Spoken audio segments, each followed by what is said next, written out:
Alrighty, welcome to the Squadcast, where Two Buttons Deep talks about all the stuff worth talking about from the Capital Region and beyond. And listen, it's Monday, which is an ordinary Squadcast day, but it is not an ordinary Squadcast. Today, I am here with our very own Kitty Alois and Kristi Barlette, the KGB from the Albany Times Union, and no Jack. This is a first ever.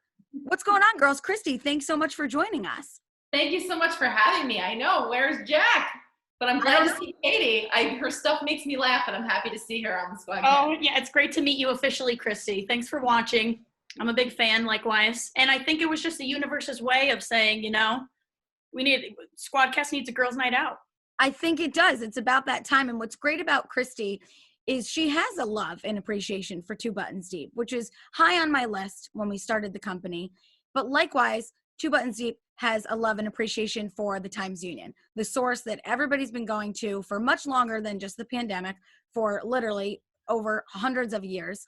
And what's a little new, and I don't mean new, is you can get the Times Union online. So Jack always says he's a paper boy. I told him, Jack, we got to talk about digital. It's the 21st century. We have a media entertainment company. So if you don't want to check your doorstep every morning, especially now when everybody's stuck in their jammies and they're not socially acceptable, just get it delivered to your phone, as little as $1 a week. And all that gets you to do is consume Kristi's content, Steve's content, maybe a little bit of Two Buttons Deep collaboration content. And Kristi, you know now more than ever, this content is super important, and it's a time to support local journalism and really give thanks to you guys who are working so hard. It really is. We get that email digest every morning at 5:32. I scan the stories and think about which one I want to share on social media. I have a hard time choosing. And it's not just because I work there, but we really have so much great content. It's hard to pick which one should be the one I pick to start the morning off. And I know that because I've gotten several texts during quarantine from Kristi post 10 p.m., which we are both well-known early birds and early to bed people. And I wake up in the morning and I have like 7 texts from her, like in an exchange that I missed. And I said, how am I missing these from you? How are you up so late? And she said, I'm working. I have all these new stories and topics to cover because the news cycle has just changed so much. It really has. Yeah, it's definitely, my life's a little different right now. I'm still up early, but I'm also staying up late. And I think the whole staff at the Times Union is just every day delivering so much great content. If it's possible to take a few weeks and say, this is some of our best work ever, I actually think we've produced some of our best work in the 20 years that I've been there in the last couple of months. It's really impressive. Probably because you guys don't drink as much Corona as we do. They're able to really get the job done where we just like to have a little bit of fun with it. But listen, we got a lot of great topics on the Squadcast today.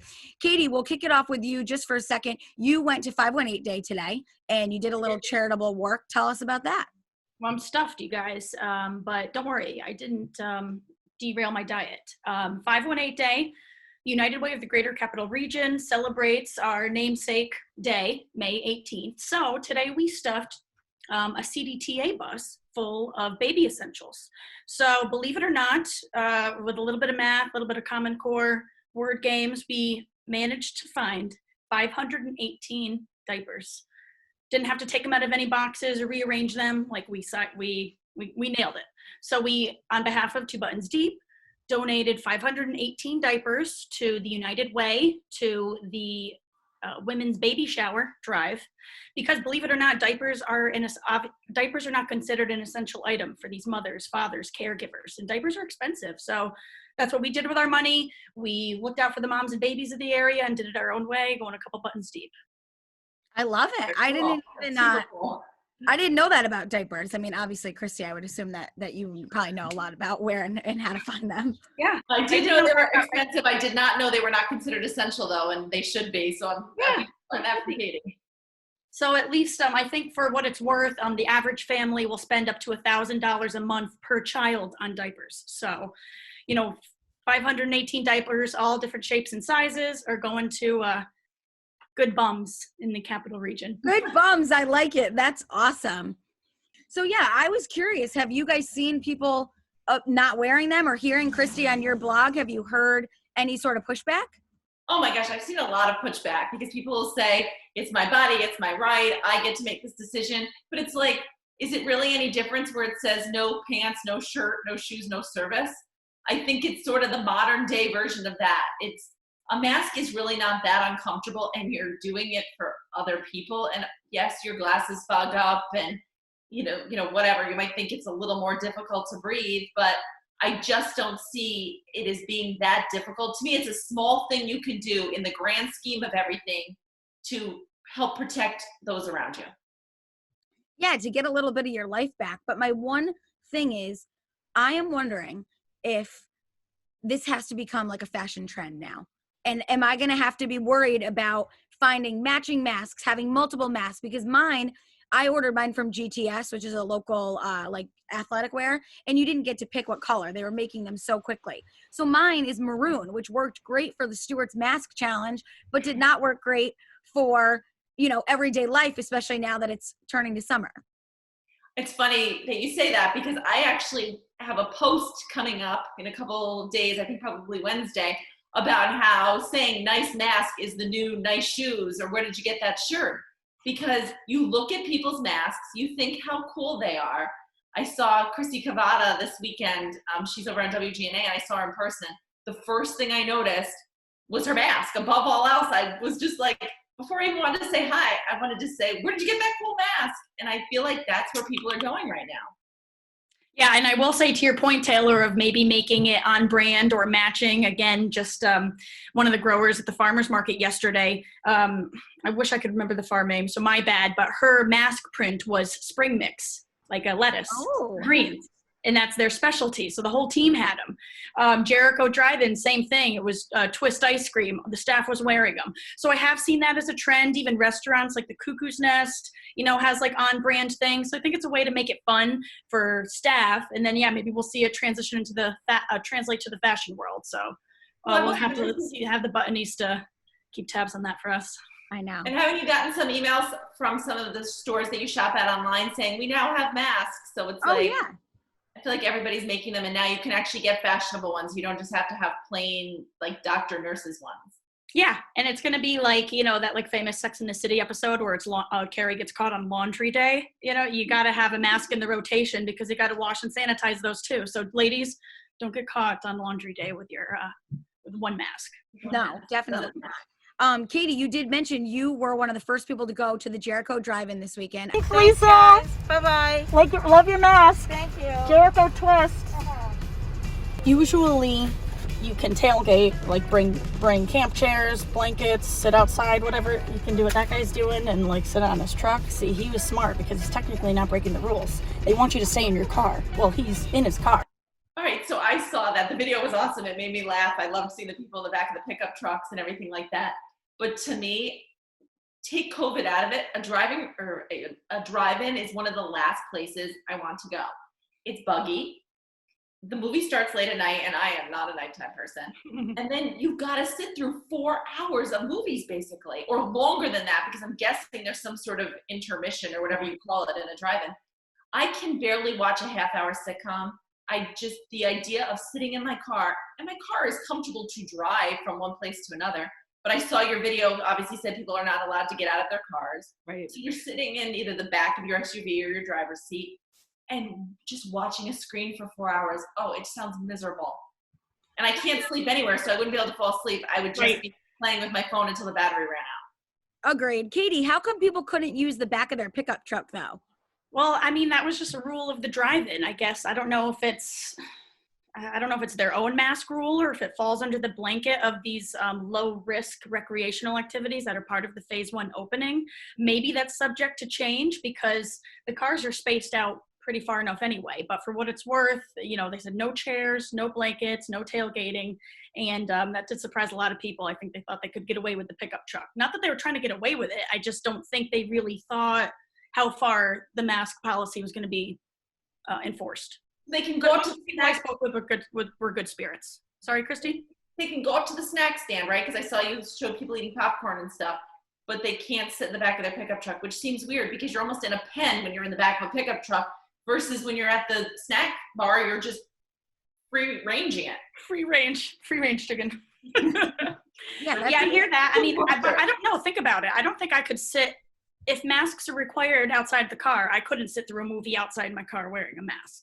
So you know, for all intents and purposes, you're right. Like, you know, I think you're confined to the car. I mean, it would just be too uncomfortable for that long. Right. So unless they change it up, I think that's just, you got to be mask free inside the car. You can have the sunroof open. So we had like a nice clear sky. So got some stargazing in for what it's worth. If you want to be romantic. Yeah, I would not be dashing to the drive-ins. One of the biggest things that made me laugh was when Georgia was in the news for reopening. One of their first businesses was bowling alleys.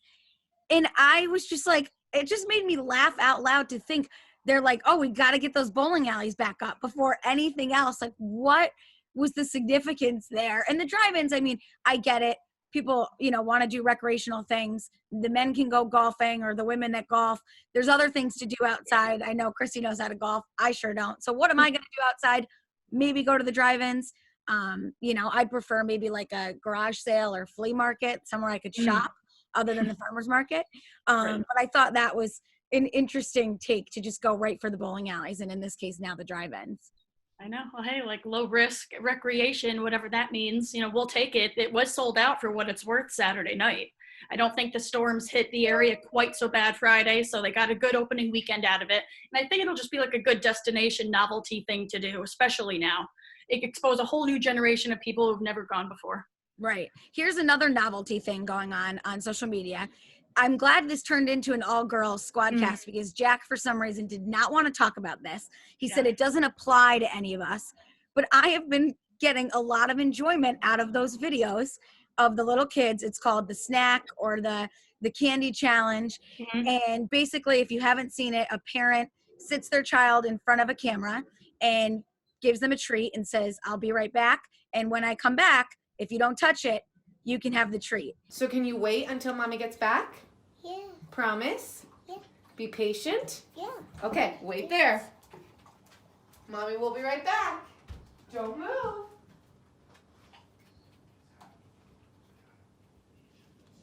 And the first one I saw, I think, was maybe Kylie Jenner's, but then there's been more.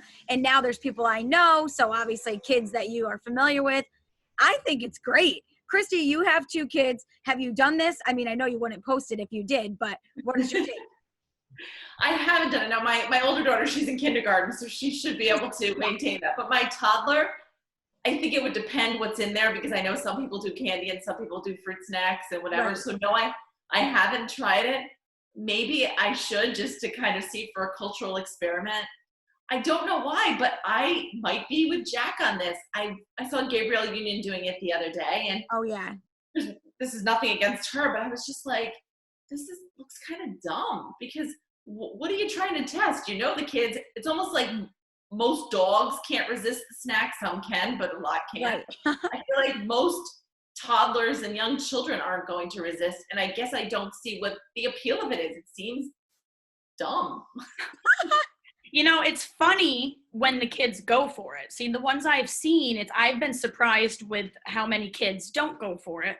I think a lot of that has to do with, yes, their willpower, but if they're aware of the camera being there or not. The ones that work and are the most entertaining, I think, are the kids that don't know the camera's there. They're young enough to kind of have that internal struggle, and you can see it on their face the whole time. But the ones that have no willpower at all and just go for it, their reactions are priceless. So, like, I think it's cute. I have a baby niece. I mean, she's not old enough to participate yet. She's only just 10 months. But I get that in a time like this, you know, maybe we just need some relief, and like those little cute baby patience videos might be. Oh, God. Maybe I just have baby fever. Like, what's my problem? If other people aren't enjoying this, maybe, I don't know. I have had a couple coronavirus thoughts, and I know it's not true, but like, you're sick of being alone all the time in my case. And I'm like, it'd be nice if like I had a kid like that I could worry about instead of like whatever my own internal struggles are. So maybe this is a me problem. Maybe Jack was right, but I have enjoyed just watching their little faces kind of just be like, you know, and then Yeah. Katie's right. They don't know. And Katie has a good point. There is no harm in it. It is entertaining. It's not like I think it should be abolished. If I'm scrolling through my Instagram feed, it's not the video I'm going to click on, most likely. That's all. Right. But for me, it's much, much better than everybody's companies becoming like singers on Zoom. I talk about this every week. Like, if I turn on Hoda and Jenna one more day and someone's, you know, hospital floor, volunteer fire department, regular office day jobs all turn into, the next production of Hamilton. I've had it. I'm kind of done with the Zoom singing creativity. So this was a welcome one for me, In completely other news, someone who is also a little bit in for it is Eric Trump. Kristi posted this today. I saw it on the Times Union first. So Eric Trump claimed Saturday that coronavirus will magically vanish after the November election and allow the country to fully reopen, an assertion that has no basis in science and is contradicted by health experts worldwide. So he just thinks this is a hoax as we start returning to real life, and we are desperately awaiting, a cure, more information. There's still so much unknown. And to me, this is just a little classic little brother Eric Trump going on. Katie, I'll take it to you first. Did you read this, and what are you thinking about that claim? Yeah, I read it, and I just feel like it's another example of, almost like an abuse of power. Like, for what it's worth, there are a lot of people in this country who watch the news, watch the channels that promote this administration, and believe every word they say. And I feel like that's just really not the direction to go if we're trying to, beat this pandemic and do what's right for humanity. So I feel like, no basis in science, just like a flippant comment, and the word magically. Like it's gonna like that is so like Lucky Charms. They're magically delicious. So dramatic. Kristi, what do you think? I mean, I am hoping he's right. How awesome would it be that come, what is it, November 4th, November 5th? I don't know. Right, by the election, of course. So it's supposed to be right after the election. Here's my thing with it. I post more political stories than I used to. That's because I used to post 0, and now I post, I would say, I don't know, a half dozen a week or so. And I often get hit by people who say, I'm picking news sources that, approach it in a biased manner. So I read all over the place for this story, including the Fox News story. The Fox News story has the exact quote that every other outlet has and presents it the same way. So I don't think this is one of those stories where they can come back and say, I was misrepresented, or this is not what I mean. Because to me, it's just like, look, they're told, we all know the White House put out that the people have to wear masks in the West Wing and try to limit their going to the West Wing, only if it's absolutely necessary.